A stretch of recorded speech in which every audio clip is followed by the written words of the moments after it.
तो हेलो भाई लोग, कैसे हो आप सभी। ये है मल्टी स्किल कैरेक्टर हर पार्ट। जैसा कि हमने पिछले एपिसोड में देखा था, जरीम ने एक घुसंड उसकी छाती पे दे दिया होता है, जिससे कि पार्क पीछे की तरफ चला जाता है और उसकी बॉडी हेवली डैमेज हो जाती है। तभी वो उठता है और बोलता है, मतलब उसका सोल्जर वाला दोस्त बोलता है कि बॉस ये बहुत ही ज्यादा स्ट्रांग है। पार्क उनसे डराते हुए चुप रहने को बोलता है, हम इसको इतनी आसानी से नहीं मारने वाले। तभी हम देखते हैं कि वो अपना फियर स्किल एक्टिवेट कर लेता है। जरीम को सिस्टम विंडो शो होता है, जिसमें लिखा होता है कि आप इस समय एक परफेक्ट डेमोन्स्ट्रेशन देख रहे हैं अपने ट्रांसमिशन स्किल के फियर का। आपका इस समय इस स्किल पे एप्रीहेंशन 32% हो चुका है और जब ये 100% हो जाएगा तो आपने इस स्किल को अपग्रेड कर पाएंगे। जरीम बोलता है तो सच में बढ़िया बात है। तभी हम देखते हैं कि वो पार्क अपना फियर स्किल एक्टिवेट करते हुए जरीम के हेड को टारगेट करने लगता है। जरीम भी देखता है और बोलता है कि ये तो मेरे हेड को टारगेट कर रहा है। तभी वो उसके पीछे हट जाता है और उसके अटैक को डॉज कर लेता है और दोबारा एक घुसंड उसके छाती में मार देता है, जिससे कि जे पार्क पीछे की तरफ चला जाता है और उसकी इतनी स्ट्रॉन्ग पावर को देखकर उसके पसीने निकल जाते हैं। वो बोलता है कि आखिरकार उसने मेरे अटैक के आर पर कैसे देख लिया। तभी सोल्जर बोलता है कि बॉस ये बहुत ही ज्यादा स्ट्रॉन्ग है, हमें यहाँ से भागना चाहिए। इधर पार्क उन दोनों की बातों से गुस्सा हो चुका होता है और बोलता है ये दोनों बहुत ही यूजलेस है। हम देखते हैं कि वो अपना स्पाइक वाला हैंड उन सबकी गर्दन की तरफ करता है और उन सबका गला वहीं पे काट देता है। वो बोलता है कि तुम मेरे किसी काम के लायक नहीं हो, तो तुम्हें मरना ही सही रहेगा, और उन दोनों के हेड को पकड़ते हुए अपने मुंह में डाल देता है, जिसे देख के जरीम हैरान हो चुका होता है। हम देखते हैं कि धीरे धीरे वो पर्पल लिक्विड उसके फेस की तरफ आगे बढ़ना चालू हो जाती है और थोड़ी देर में वो ट्रांसफॉर्म होना चालू हो जाता है। हम देखते हैं कि परफेक्ट ज़ॉम्बी ट्रांसफॉर्मेशन की बॉडी सामने आती है और देखने में ये सच में बहुत ही ज्यादा कूल लग रही होती है। अपने अंदर इस एनर्जी को फील करके पार्क बोलता है सच में ये बहुत ही ज्यादा मैग्निफिसेंट है, और वो अपना फियर स्किल एक्टिवेट करते हुए जरीम को टारगेट करने लगता है। जरीम के सामने उसका सिस्टम विंडो शो होता है और दिखाया जाता है कि आप अभी इस समय फियर स्किल के परफेक्ट डेमोन्स्ट्रेशन को देख रहे हैं और आपका अप्रीहेंशन 83% हो चुका है। तभी हम देखते हैं कि पार्क उसकी तरफ आगे बढ़ जाता है उस पर अटैक करने के लिए। इधर जरीम अपना प्रिडिक्शन स्किल करके सभी उसके अटैक्स को प्रिडिक्ट कर पा रहा होता है और उसके सारे अटैक्स को डॉज कर पा रहा होता है। तभी उसका अप्रीहेंशन 100% हो जाता है और उसका फियर स्किल F ग्रेड से E ग्रेड पे पहुंच जाता है। जरीम बोलता है तो फिर ठीक है, अब इसे आजमाने का वक्त आ चुका है, और वो अपना फियर स्किल एक्टिवेट कर लेता है, जिससे कि उसके सामने उसके पीछे भी एक जॉम्बी जैसा ऑरा क्रिएट हो जाता है, जिसे देख के पार्क बोलता है क्या क्या ये मेरा स्किल नहीं था, आखिर तुम मेरे स्किल को कैसे यूज कर पा रहे हो। तभी ये घुसंड जरीम उसके पेट पे खींच के देता है और उसके बाद उस पे लगातार लात मुक्के डालने लगता है और अपने हाथ में माना गैदर करते हुए उसके सर पे एक जोरदार मुक्का मारता है, जिससे कि उसका सर पूरी तरह फट जाता है या फिर बोलो कि चपटा हो जाता है। और इसे तो मैं ब्लड करने वाला हूँ क्योंकि बहुत ही ज्यादा घिनौना दिख रहा है। इधर पार्क की हालत बहुत ही ज्यादा खराब हो चुकी होती है और वो वहां से भागने की कोशिश करता है। तभी हम देखते हैं जरीम जो कि उसके हाथों को अपने चैन से पकड़ लेता है, लेकिन फिर भी पार्क वहां से भागने में कामयाब रहता है और जरीम के हाथों में केवल पार्क के हाथ ही लगे हुए होते हैं। हम देखते हैं कि उसके हाथों से भी एक ऑरेंज क्रिस्टल स्टोन ड्रॉप हुआ होता है। जरीम उसे उठाता है और बोलता है कि यहाँ तक कि इसके हाथों से भी एक ऑरेंज क्रिस्टल ड्रॉप हुआ है। तभी वो टनल की तरफ आगे बढ़ना चालू हो जाता है और हामिन को आवाज देने लगता है और बोलता है कि हामिन बाहर आ जाओ, सब ठीक है अब। हामिन उसके सामने आता है और बोलता है जरीम आखिर वो मॉन्स्टर कहाँ गया, मुझे लगातार बहुत सारी आवाज सुनाई दे रही थी। जरीम उससे बोलता है कि मैं उसे मार तो नहीं पाया, लेकिन मैंने उसे बहुत ही ज्यादा डैमेज कर दिया है, अभी के लिए वो हमें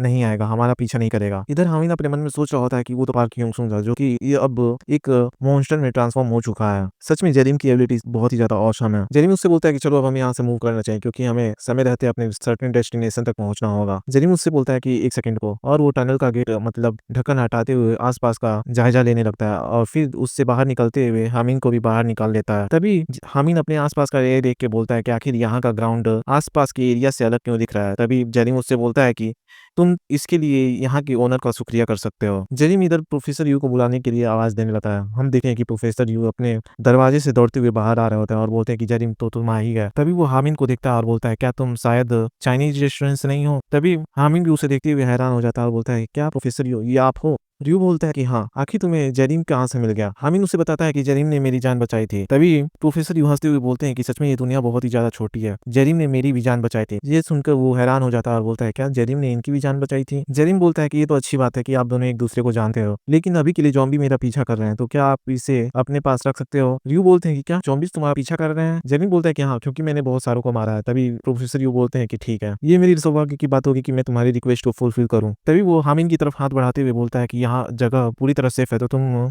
चिंता मत करना। हामिन भी बोलता है कि प्रोफेसर यू आपका शुक्रिया। तभी हामिन जरीम को बोलता है कि जरीम ये बात कहने में मेरे से बहुत ही ज्यादा देर हो चुकी है, लेकिन तुम्हारा बहुत बहुत शुक्रिया। तभी हम देखते हैं कि उसकी फेवरेबिलिटी पूरी उसके लिमिट तक पहुंच चुकी होती है। जरीम इधर अपने ट्रांसमिशन स्किल के जरिए उसकी स्किल को कॉपी कर लेता है, जो कि होता है कुकिंग, और वो F ग्रेड का होता है। अब देखो मैं सारा डिटेल में नहीं बताता क्योंकि बहुत ही ज्यादा बोरिंग हो जाता है, क्योंकि अगर मैं आपको डिटेल में बताने लगूँ कि आखिर इसके हाथ का कलर, नाक का कलर, बाल का कलर क्या है, तो 2 मिनट की वीडियो भी 10 मिनट की हो सकती है। इसलिए इसलिए मैं डायरेक्ट डिटेल पे नहीं जाता, जो दिखता है वही बता देता हूँ। छोड़ो, इधर जरीम ने अपना कुकिंग स्किल सक्सेसफुल हासिल कर लिया होता है। जरीम अपने मन में सोचता है कि एक सेकंड रुको, क्या मैं कॉकटेल्स भी अब बना सकता हूँ? तभी वो हामिद से पूछता है, हामिद क्या तुमने बेवरेजेस को भी उठाया था वहां से? हामिद बोलता है कि हाँ, क्या तुम्हें चाहिए? हम देखते हैं वो किचन की तरफ आ जाता है और कुछ जार लेके और 2 बोतल और कैन लेके खड़ा होता है और वो एक दूसरे में मिक्स करके अपना कॉकटेल बनाना चालू कर देता है। उसके सामने सिस्टम विंडो शो होता है कि आपका ये कॉकटेल एक अवेकनिंग ड्रिंक है जिसका इफेक्ट 10 मिनट के लिए रहेगा और वो आपके स्टेमिना को इंक्रीज करेगा 10% जब आप इसे कंज्यूम कर लोगे। इसे देख के जरीम भी हैरान हो चुका होता है और बोलता है क्या सच में ये पॉसिबल भी है? और वो खुश हो जाता है और बोलता है सच में ये ग्रेट है।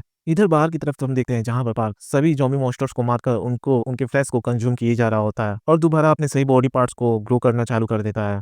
वो गुस्से में बोलता है कि जरीम तुम वेट करो, मैं मेक श्योर करूंगा कि मैं तुम्हें अपने हाथों से ही मारूं। तभी हम देखते हैं कि वो सारे ज़ॉम्बी मॉन्स्टर किसी के सामने बो डाउन करने लगते हैं। तभी पार्क इसी डायरेक्शन की तरफ देखता है जहां पर एक ज़ॉम्बी मॉन्स्टर उसी की तरफ आगे बढ़ रहा होता है। हम देखते हैं कि एक लेडी टाइप की ज़ॉम्बी मॉन्स्टर होती है। पार्क उसकी तरफ देखता है और बोलता है सच में इसका ऑरा, इसका पावर और इसकी स्ट्रेंथ बहुत ही ज्यादा ओवरवेलमिंग है। तो फिर ये हमारी रूलर है, एक रूलर जिसके लिए हम अपना सब कुछ न्यौछावर कर सकते हैं। तभी हम देखते हैं कि वो लेडी, ज़ॉम्बी लेडी जमीन की तरफ एक हिट लगाती है अपने स्पाइन से और वहीं जमीन से कुछ क्रीचर टाइप का बाहर निकलता है जो कि एकदम भेजे के आकार का होता है और उसके बीचों बीच एक आंख भी होती है। वो आंख उस मॉन्स्टर लेडी की तरफ देखता है। हम देखते हैं उस मॉन्स्टर लेडी का फुल अपीयरेंस जो कि होती है पार्क डॉब्लोम की ग्रैंड डॉटर पार्क यीशियो। पार्क यीशियो बताती है कि जब मैं छोटी थी तभी से मैं इनजस्टिस को देख के उसे बर्दाश्त नहीं कर पाती थी और जब मैं 5 साल की हुई तो मैं हमेशा चियोल्सू से फाइट करती थी क्योंकि वो मेरे दिनों का एक बुली था और जब मैं 6 सालों की हुई तभी इनजस्टिस को करेक्ट करते हुए मैंने चियोल्सू को एक दूसरे का दोस्त बना दिया। तभी उसके ग्रैंडफादर उससे बोलते हैं कि ये शियो, अगर तुम्हें एक बार ग्रेट पावर मिल जाती है तो आखिर तुम उसका क्या करोगे? वो छोटी बच्ची उससे बोलती है कि मैं सभी को प्रोटेक्ट करूंगी जिससे कि उन्हें खुशी मिल पाए। अपनी 7 की एज में मैंने खुद के बिलीफ को बना लिया था। तभी हम देखते हैं कि पाक यीशियो अब बड़ी हो चुकी होती है। पाक डाबलोंग उससे बोलता है कि अब तुम बड़ी हो चुकी हो, अब तुम मार्शल आर्ट डोजो संभाल सकती हो। तभी डोजो के स्टूडेंट्स यीशियो को ग्रीटिंग करने लगते हैं कि नए मास्टर का स्वागत है। तभी वो उन सबसे बोलती है कि आज के बाद मैं एक मास्टर के तौर पे तुम सभी से प्रॉमिस करती हूँ कि आज के बाद मैं सच्चाई को सबसे आगे रखूंगी और किसी के भी साथ भेदभाव नहीं होगा। फिर हम देखते हैं 2 बुली एक स्टूडेंट्स को बहुत ही परेशान कर रहे होते हैं। तभी पार्क की शो पीछे से आती है और उन्हें दिल दे मुंह के जड़ने लगती है और उससे अपने पार्क के डाबलों के डोजो में ले आती है। तभी एक टकला बंदा पार्क की शियो से बोलता है कि मास्टर ये पर्सन तो, तभी वो बोलती है कि ये पर्सन हमारा अभी यंगेस्ट मेंबर है। एक साल बाद हम देखते हैं कि वो दोनों किसी रास्ते से जा रहे होते हैं, मतलब टकला बंदा और पार्क की शियो। तभी हम देखते हैं कि 2 बंदे किसी लड़की को छेड़ रहे होते हैं और ये वही बंदे होते हैं जो कि पहले पार्क इशियो से मार खाए थे। तभी वो टकला बंदा उन सबके पास आता है और बोलता है तुम अभी भी वैसे के वैसे ही हो, तुम कभी नहीं सुधरने वाले, और उन दोनों को बहुत ही अच्छे से ढो डालता है। इशियो उसको देखते हुए बोलती है कि एक ऐसा पर्सन जिसको मैंने रेस्क्यू किया था आज वो दूसरे को रेस्क्यू कर रहा है। मतलब ये बंदा वही होता है जिसे कि पार्क ने इन उन 2 बुली से इसको बचाया था और बताती है कि समय गुजरता गया और बहुत लोग मुझे फॉलो करते गए। भाई बहुत ही लंबा है बे, मैं डायरेक्ट टॉपिक पे आता हूँ भाई, अब मैं इतना ज्यादा बताने वाला नहीं हूँ। तभी हम देखते हैं कि प्रेजेंट टाइम पे उन सब पे ज़ॉम्बीज़ ने अटैक कर लिया होता है और वो सभी लोग डोजो के सभी लोग उस सारे ज़ॉम्बीज़ से लड़ रहे होते हैं। इधर पार्क अपना फुल सहयोग दे रही होती है फाइट में। इधर एक ज़ॉम्बी उस पे अटैक करने वाला ही होता है। तभी हम देखते हैं कि ये वही बंदा होता है जो कि आके उसके अटैक को अपने ऊपर ले लेता है और उस बंदे का काम वहीं पे खत्म हो जाता है, जिससे देख के वो बहुत ही ज़्यादा गुस्सा हो जाती है और उसकी तरफ दौड़ जाती है उसे मारने के लिए और एक लात खींच के उसे दे देती है। वो उस बंदे के पास आती है और बोलती है कि आखिर तुमने ऐसा क्यों किया? वो बंदा हँसते हुए बोलता है कि मुझे बोला गया था कि मुझे अपने मार्शल आर्ट को दूसरों को सेव करने के लिए यूज़ करना चाहिए। इशियो उससे बोलती है तुम्हें ये भी तो सिखाया गया था कि तुम उसे प्रॉपर्ली यूज़ करो। बंदा बोलता है कि हाँ, मैंने उसे प्रॉपर्ली यूज़ किया है। इशियो बोलती है कि चलो चुप हो जाओ, अब तुम्हारे मुंह से बहुत ही ज्यादा ब्लड निकल रहा है। वो बंदा अपने आंखों में आंसू लाते हुए बोलता है कि मास्टर, जिस दिन आपने मुझे सेव किया था उसके लिए मैं आपका बहुत ही ज्यादा ग्रेटफुल हूँ, तो फिर प्लीज आप सेफ रहना। और वो इतना बोलते ही वहीं पे अपना दम तोड़ देता है, जिसके वजह से वो शॉक में आ जाती है और बोलती है कि उस दिन मुझे पहली बार रियलाइज हुआ वो फैक्ट जिसकी वजह से हम एक दूसरे को प्रोटेक्ट करते हैं, उसके लिए भी कुछ सैक्रिफाइसेस हमें अपनी तरफ से देने पड़ते हैं। फाइट के बाद का सीन देखते हैं जहाँ पर वो सभी लोग नॉर्मल लोगों को अपना फूड सप्लाई बांट रहे होते हैं और देखते ही देखते पार्क की उस ईशियो के सभी लोग धीरे धीरे गायब होना चालू हो जाते हैं। मतलब मानो कि वो सभी मर ही चुके होते हैं और उसके पास कुछ केवल चंद ही लोग बच चुके थे। अपने सामने की इस मोमेंट को देख के वो बहुत ही ज्यादा सैड हो रही होती है। तभी वो आसमान की तरफ देखती है जो कि बहुत ही ज्यादा चमक रहा होता है। तभी हम देखते हैं कि वहाँ का लाइट और भी ज्यादा ग्लो होना चालू हो जाता है और वहाँ से एक बड़ा मीटोरॉइड गिरने लगता है। तभी वो बंदा, पीछे वाला बंदा बोलता है कि मास्टर जल्दी वहां से हटो। हम देखते हैं कि वो मीटोरॉइड ठीक उधर ही आके गिरता है और वहाँ डोजो के सभी स्टूडेंट्स पर्पल लिक्विड से कोरोड होना चालू हो जाते हैं। उनकी स्किन्स उनके बॉडी से पिघलना चालू हो जाती है। वो सभी मरते मरते हुए बोलते हैं कि मास्टर प्लीज जल्दी करो, यहाँ से भागो। इतना देर में हम देखते हैं कि उन सभी के पर्पल लिक्विड जाकर पार्क की शियो में कंबाइन होना चालू हो जाता है और उसके बॉडी के पीछे से तो टेंटिकल्स टाइप के मतलब हैंड निकलना चालू हो जाते हैं और उसके हॉर्न्स भी आ जाते हैं। वो पूरा म्यूटेट होना चालू हो जाती है। अब उसके माइंड में केवल नफरत भर चुकी है।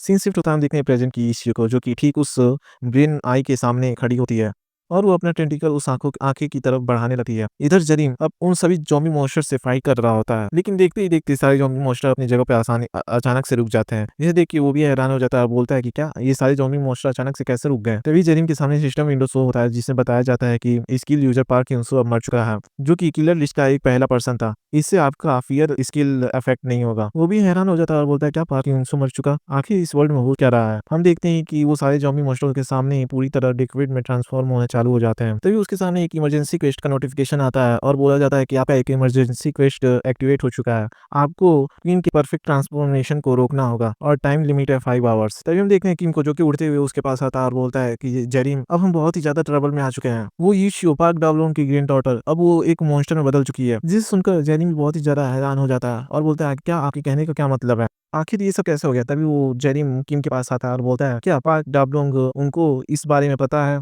किम बोलता है कि मैंने अपने मांगू को पहले उसको बताने के लिए भेज दिया है। अभी तक उसके पास न्यूज़ पहुंच चुकी होगी। इतना बोलते ही हम देखते हैं कि वहाँ पर पार्क डॉगलम भी दौड़ते हुए आ जाता है और चिल्लाते हुए किम से बोलता है कि मुझे जल्दी बताओ कि आखिर मेरी ग्रैंड डॉटर कहाँ पे है?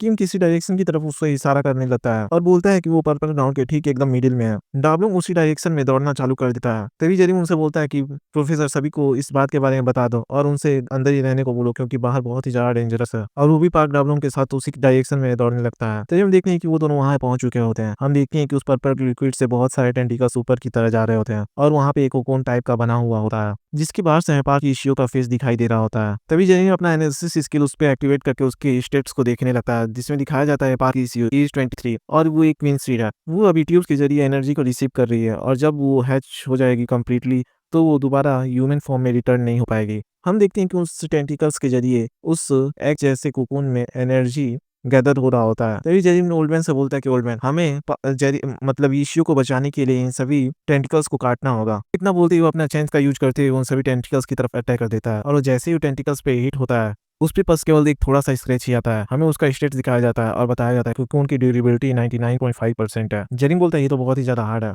तभी हम देखते हैं पार्क डाउन को, जो कि अपनी पूरी बॉडी में एनर्जी जनरेट करना चालू कर देता है और जेरिम से बोलता है कि मैं इसे केवल एक बार यूज करने वाला हूँ, तो फिर इसे केयरफुली देखना। और इतना बोलते ही वो वहां से जंप कर देता है और वो चिल्लाते हुए बोलता है, अगर ये बाहर से बहुत ही ज्यादा हार्ड है तो हमें अंदर की तरफ से एम करना होगा। इधर जेरिम उसे देख के अपना एनालिसिस स्किल एक्टिवेट कर लेता है और देखता है कि उसकी ये स्किल थोड़ी थोड़ी एक्वेस्टिक स्किल से मेल खा रही होती है और पार्क डाउन जोरदार मुक्का अपना उस टेंटिकल से मार देता है, जिसकी वजह से उसके अंदर एक ऐसा वेव क्रिएट होता है जिससे कि वो टेंटिकल्स वहीं से फट जाते हैं। जेरिम उसकी तरफ देखता है, अब कोकून की ड्यूरेबिलिटी 88.9% हो चुकी होती है। पार्क उससे बोलता है कि ये तुम्हारे लिए बहुत ही ज्यादा मुश्किल हो सकता है एक बार में देख के सीखना, तो मैं जैसे ही अपना एनर्जी को रिकवर कर लेता हूँ तो मैं तुम्हें एक बार और दिखाऊंगा। जेरिम उससे बोलता है कि मुझे लगता है कि मैं ये कर सकता हूँ। जेरिम अपना सेंस को डिटैच करते हुए अपने हाथों में लपेट लेता है और अपना एक्वेस्टिक स्किल उसमें एक्टिवेट कर लेता है और उस टेंटिकल्स की तरफ आगे बढ़ जाता है उस पे पंच लगाने के लिए, और वो अपना जोरदार पंच उस टेंटिकल से मार देता है, जिसके हिट से ही वहाँ के 2-3 टेंकल्स एक बार में ही रप्चर हो जाते हैं। इधर कोकून की ड्यूरेबिलिटी 74.3% हो चुकी होती है। इधर पार्क डावलोंग बहुत ही ज्यादा हैरान हो चुका होता है और बोलता है, क्या इसने एक बार ही देखकर इंटरनल अप्रोच सीख लिया? जेरिम बोलता है, ये तो मेरे केवल एक अपने टेक्निक की वजह से हो पाया है। हम देखते हैं कि उस कोकून के और भी ज्यादा टेंटिकल्स टूटना चालू हो जाते हैं और उसकी ड्यूरेबिलिटी 47.5% हो चुकी होती है। इधर जेरिम का इमरजेंसी क्वेस्ट कंप्लीट हो चुका होता है, क्योंकि उसे केवल 50% से ही ज्यादा डैमेज करना था और उसे रिवॉर्ड के तौर पे 1 चांस ऑफ एरिया प्रोक्लेमेशन मिलता है। तभी हम देखते हैं कि वो कोकून वहीं पे फट जाता है। हम देखते हैं कि वहां से पार्क की इश्यू निकलती है और सिस्टम विंडो पे दिखाया जाता है कि क्वीन का ट्रांसफॉर्मेशन अब पूरी तरह अनस्टेबल हो चुका है। क्वीन को सबड्यू करने का इमरजेंसी क्वेस्ट एक्टिवेट हो चुका है। एक बहुत ही ज्यादा हाई रैंकिंग अपोनेंट आपकी तरफ घूर रही है, आपको यहाँ से भागना होगा। और ऐसा ही वार्निंग सिस्टम पार्क को मतलब जेरिम को दिए जा रहा होता है। इधर वो दोनों इस इश्यू को देख के बहुत ही ज्यादा हैरान हो रहे होते हैं। इधर जेरिम डाबलोंग का हाथ पकड़ता है और उन वहां से लेकर भागना चालू कर देता है। जेरिम बहुत ही ज्यादा परेशान हो रहा होता है और बोलता है कि अगर ऐसा ही चलता रहा तो ओल्ड में जल्दी ही पकड़े जाएंगे। तभी जेरिम का हाथ पार्क डाबलोंग से छूट जाता है और इधर जेरिम अपना अजाइल मोमेंट स्किल एक्टिवेट कर लेता है। इधर हम देखते हैं पीछे की तरफ से इश्यू अपने जॉम्बी फॉर्म में उस पर अटैक करने के लिए आ रही होती है। इधर जेरिम अपना प्रिडिक्शन स्किल एक्टिवेट करते हुए उसके सारे मूवमेंट को प्रिडिक्ट करना चालू कर देता है और उसके सारे अटैक्स को अपने चेंस के जरिए डॉज करना चालू कर देता है और यहाँ वो अपने फियर स्किल को भी एक्टिवेट कर लेता है, लेकिन उसका वो स्किल वहीं पे नलिफाई हो जाता है क्योंकि उसके अपोनेंट का रैंक बहुत ही ज़्यादा हाई है। तभी वो अपना एक्वेस्टिक और ब्लू फ्लेम ड्रैगन को एक्टिवेट कर लेता है और अपने हाथों में माना गैदर करते हुए उसकी तरफ पंच लगाने लगता है। तभी जैसे ही वो हिट करता है, पाक इशियो को कुछ भी महसूस नहीं होता और वो वहीं पे उसके सामने सही सलामत खड़ी हुई होती है। तभी इशियो अपने पैर से एक जोरदार किक जरीम के कमर में मारती है, जिससे कि जरीम मोटा हुआ पीछे की तरफ दीवार में जाकर टकरा जाता है और वो उसकी तरफ आगे बढ़ना चालू हो जाती है। तभी अपना वुड स्किल एक्टिवेट करते हुए उसे वो कैद करने की कोशिश करने लगता है और वहां से वो भागना चालू कर देता है। वो बोल रहा होता है कि अभी परिस्थिति बदली नहीं, मतलब अभी खत्म नहीं हुआ, अभी परिस्थिति बदल सकती है। वो अपने बेस की तरफ भाग रहा होता है क्योंकि अगर वो बैरियर के अंदर चला जाएगा तो उसका प्रोक्लेमेशन एरिया का स्किल एक्टिवेट हो जाएगा, जिससे कि वो बचता है और वो सक्सेसफुली देखते ही देखते बैरियर के अंदर भी आ चुका होता है। तभी जेरिम के सामने उसका सिस्टम विंडो अपीयर होता है, जिसमें बताया जाता है कि अब एरिया प्रोक्लेमेशन का एनहेंस मोड एक्टिवेट हो चुका है। इधर जेरिम को चूज करना होता है कि आखिरकार कौन बैरियर के अंदर रहेगा। जेरिम बोलता है कि नहीं, मैं डाबलों को बाहर मतलब इशियो से लड़ने नहीं जाने दे सकता हूँ। यहाँ पर केवल मैं हूँगा जो कि इशियो से फाइट करूंगा और शायद यहाँ पर एरिया प्रोक्लेमेशन की वजह से उसे कुछ पावर्स मिली हुई होती है। इधर हम देखते हैं कि उसके बॉडी में बहुत सारी एनर्जी ट्रांसफर होना चालू हो जाती है। ऐसा लगता है कि मतलब जो भी बैरियर के अंदर रहेगा तो उसकी ताकत हमारे एमसी के अंदर आ जाएगी, मतलब जो भी मतलब फेथ वेथ की पावर होती है ना, तो शायद हमारे एमसी के अंदर आ सकती है। और देखते ही देखते एनर्जी बहुत ही ज़्यादा फ्लो होना चालू हो जाता है और देखते ही देखते जेरिम के बॉडी से बहुत ही ज़्यादा एनर्जी फ्लो होना चालू हो जाता है, जिसे देख के सभी लोग बहुत ही हैरान हो चुके होते हैं। इधर जेरिम पार्क इशियो के सामने खड़ा हो जाता है और बोलता है कि तुम्हारा अपोनेंट मैं हूँ। इधर इशियो उस बैरियर को तोड़ डालती है। तभी जेरिम उसके सामने खड़ा होता है और अपना स्किल एक्टिवेट करते हुए एक बड़ा सा वुडन लेग बना लेता है और उसकी तरफ वो अटैक करने के लिए भेज देता है, जिसे देख पाक इशियो के भी आंख बड़े हो चुके होते हैं और इस अटैक का भी नाम कोई फलाना ढिमकाना होता है जो कि मैं नहीं लेने वाला। और देखो भाई लोग, वीडियो आगे बढ़ाने से पहले मैं तुम सभी से कुछ बोलना चाहूंगा, तो प्लीज स्किप मत करना। अगर आप सभी को थोड़ा सा भी मेरा कंटेंट पसंद आ रहा हो या फिर मेरे ऊपर थोड़ा सा भी प्यार आ रहा हो, तो फिर आप मेरी स्टार रेटिंग में थोड़ा बहुत चिल्ला डाल सकते हो, जिससे मेरे को थोड़ा मोटिवेशन मिलेगा। बाकी आप सबकी मर्जी। तो फिर चलो वीडियो को आगे बढ़ाते हैं। जैसा कि हमने जरीम हाशिरामा को देखा था, जिसने अपना वुडन लेग उस इशियो की तरफ भेज दिया होता है अटैक करने के लिए। हम देखते हैं इशियो को जो कि अपना टेंटिकल्स अपने बॉडी से निकालते हुए उस आ रहे अटैक को अपने टेंटिकल से रोकने लगती है और उसको उस लेग को रोकने में बहुत ही ज्यादा दिक्कत हो रहा होता है, लेकिन हम देखते हैं कि वो उस लेग को संभाल नहीं पाती है और वो लेग उसके ऊपर पूरी तरह गिर जाता है।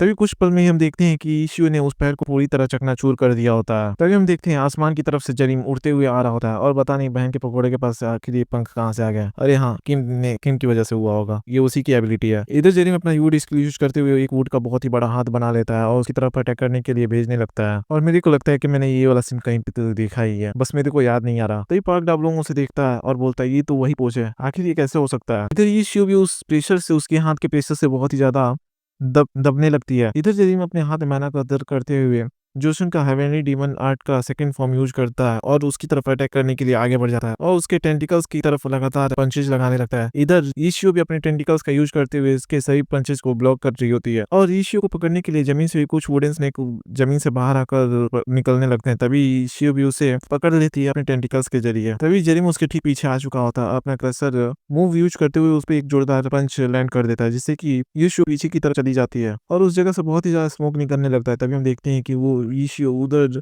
स्मोक से धीरे धीरे बाहर निकल रही होती है और देखने में वो बहुत ही ज्यादा डेंजरस लग रही होती है, या फिर कह लो कि बवाल लग रही होती है। जेरेमी उसकी तरफ अपना एनालिसिस स्किल एक्टिवेट करके देता है, जिसमें उसकी ड्यूरेबिलिटी अभी भी 88% होती है और बताया जाता है कि जब कंप्लीटली उसे सबड्यू कर लिया जाएगा तो वो ठीक हो जाएगी। इधर इशू उस पे अपना किक मारने लगती है, जिससे कि वो अपना प्रिडिक्शन स्किल यूज करते हुए उसे डॉज करने लगता है और वो एज्यूम कर रहा होता है कि अगर उसकी एक भी हिट उस पर लैंड हो जाती है तो उसका बॉडी पार्ट्स वहीं से भी रप्चर हो सकता है। इधर वो उसके सभी अटैक को डॉज करते हुए पीछे की तरफ हट रहा होता है। तभी हम देखते हैं इशू जो कि अपना पैर उठाते हुए उस पे करने के लिए ऊपर से आ रही होती है और जोरदार किक उस पे लैंड कर देती है। तभी हम देखते हैं कि उसे अपना यूड स्कूल का यूज करते हुए जरीम ने पकड़ लिया होता है और जमीन पे उठाकर जोरों से पटक देता है और उसकी ड्यूरेबिलिटी अब 77% हो चुकी होती है। तभी वो अपना पंच का यूज करते हुए उस पर अटैक कर देता है, जिसे समय रहते ही शियो ने उसे डॉज करके वहां से हट चुकी थी और पीछे से आकर उसके छाती में अपना हाथ करने वाली थी, लेकिन वो अपना प्रेडिक्शन स्किल यूज करते हुए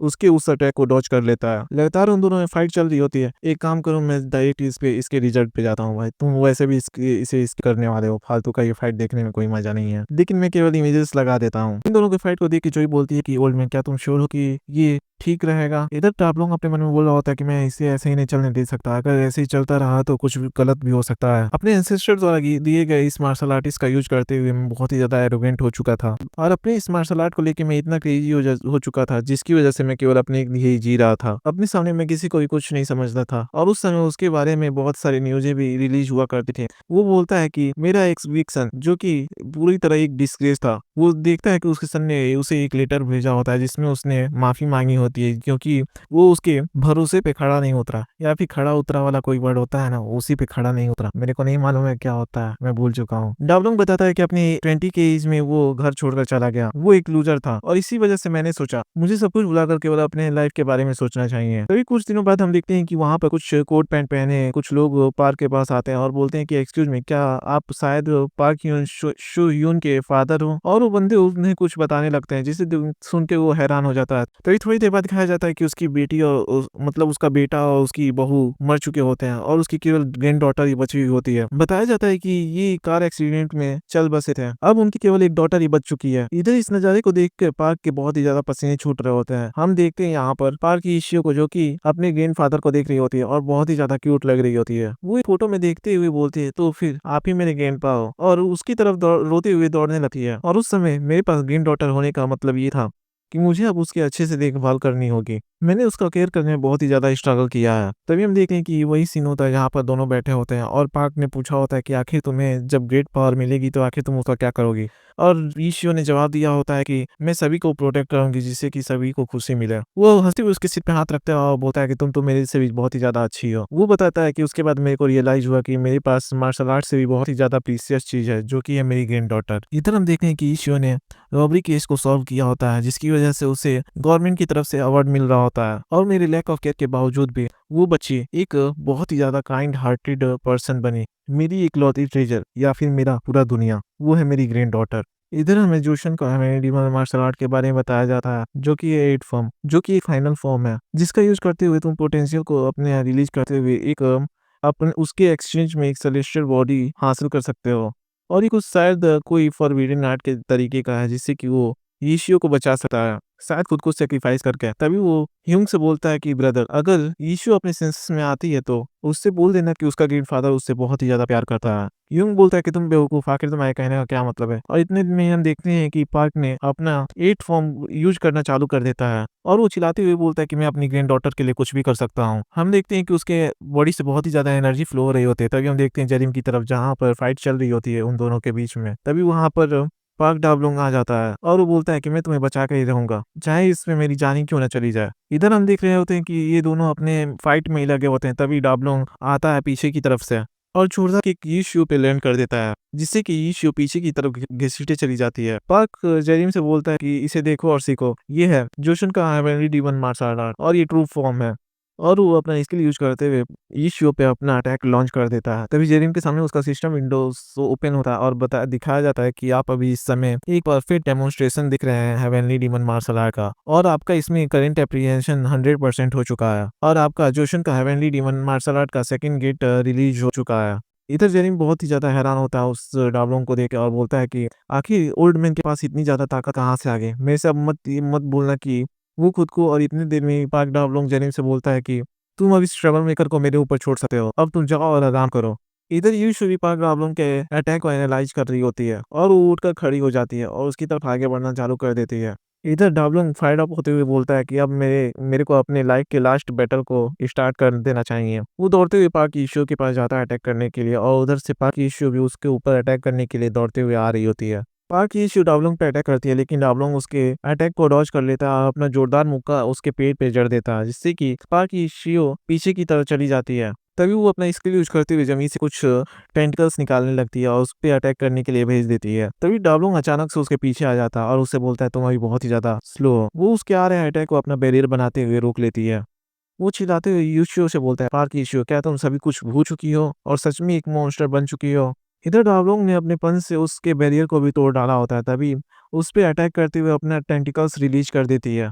वो उससे बोलता है। तभी डब्लूम उसके दोनों हाथों को पकड़ लेता है और उससे बोलता है कि तुम वो पर्सन हो जो कि अपने रास्ते से भटक चुकी है और ऐसा पर्सन मेरे से कभी नहीं जीत सकता। तभी हम देखते हैं कि वो अपना हेड का यूज करते हुए उसके चेस्ट पे लगे क्रिस्टल पे जोरदार हिट लगा देता है और उससे हिट करते ही वो पीछे की तरफ चला जाता है। इधर ईशो भी बहुत ही ज्यादा घायल हो चुकी होती है, लेकिन उसका कुछ ज्यादा नुकसान नहीं हुआ होता। पार्क डब्लूम उसे देखता है और बोलता है मेरी उस अटैक के बाद भी ये पूरी तरह सही है। तभी हम देखते हैं कि ईशो उसकी तरफ अपना हाथ बढ़ाती है और जमीन से कुछ वही ब्रेन टाइप का क्रीचर जमीन से निकालने लगती है। तभी हम देखते हैं डब्लूम को जो कि उस पे अटैक करने के लिए आगे बढ़ता है और अपने पंच का यूज करते हुए उसके क्या बोलते हैं वो जो कि गले के अंदर रहता है, याद नहीं आ रहा है यार।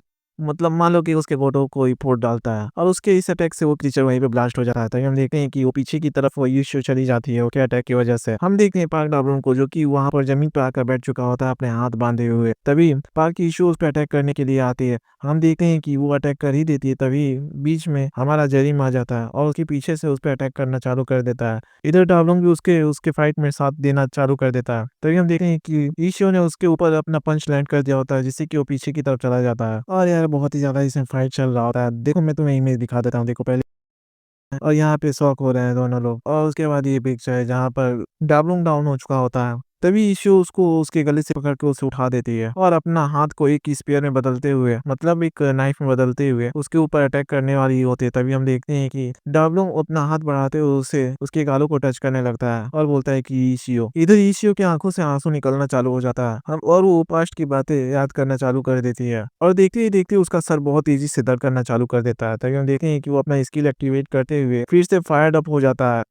इश्यू उसकी तरफ नोटिस कर लेती है और अपने टेंटिकल से उसकी तरफ अटैक कर देती है। डाब्लो अपना हेवनली डीमन मार्शल आर्ट का 7th फॉर्म यूज करते हुए उस पे एक अटैक लॉन्च कर देता है जिससे कि यूजर के बॉडी के आर पार उसके ऑरा का प्रेशर आर पार हो चुका होता है और उसके शीश में लगा क्रिस्टल वहीं पे टूट चुका होता है। तभी डावलोंग जरीम को आवाज देता है और बोलता है जरीम अब यही समय है। तभी हम देखते हैं जरीम जो कि हेवनली डीमन मार्शल आर्ट का 2nd फॉर्म आता है और उस पे यूज करने के लिए रेडी हो जाता है और जाकर जोरदार पंच उसके ऊपर लैंड कर देता है जिससे कि उसकी क्रिस्टल पूरी तरह ही चकनाचूर हो जाती है और वो पीछे की तरफ गिर जाती है। तभी सिस्टम विंडोज के सामने शो होता है और बताया जाता है कि अब न्यूक्लियस कंप्लीटली डिस्ट्रॉय हो चुका है, आपका इमरजेंसी क्वेस्ट कंप्लीट हो चुका है और क्वीन सबड्यू हो चुकी है। इस समय आप बहुत ही ज़्यादा स्किल यूज करने की वजह से बहुत ही ज़्यादा एडजस्ट हो चुके हैं। आपका एरिया प्रोक्लेमेशन का इनहेंस्ड मोड डीएक्टिवेट हो चुका है। अरे ये सब बड़े-बड़े वर्ड्स बोलने में भी मेरे को बहुत ही ज़्यादा दिक्कत महसूस होती है यार। तभी हम देखते हैं कि जरीम वहीं पर घुटनों के बल गिर जाता है और वहीं पे लेट जाता है और वो ओल्ड मैन की तरफ देख रहा होता है। तभी उसके सामने फिर से सिस्टम विंडो ओपन होता है और बताया जाता है आपने एक इम्पॉसिबल रिक्वेस्ट को कंप्लीट किया है जो कि एक अमेजिंग अचीवमेंट है। रिवॉर्ड को प्रोसेस किया जा रहा है और इतना बोलते हैं हमारा ये एपिसोड यहीं पे खत्म होता है। अगर तुम्हें देखना है कि जरीम को किस तरीके का रिवॉर्ड मिलेगा तो प्लीज इस पे 200-300 लाइक करवा दो। और हाँ, मैंने जो वीडियो के बीच में बोला था उस पे भी ध्यान देना और प्लीज कमेंट करके बताओ कि वीडियो कैसी लगी, क्योंकि तुम्हारे कमेंट से ही मेरे को मोटिवेशन मिलती है। और सब्सक्राइब करते जाना। तब तक के लिए मिलते हैं नेक्स्ट एपिसोड में। राधे राधे।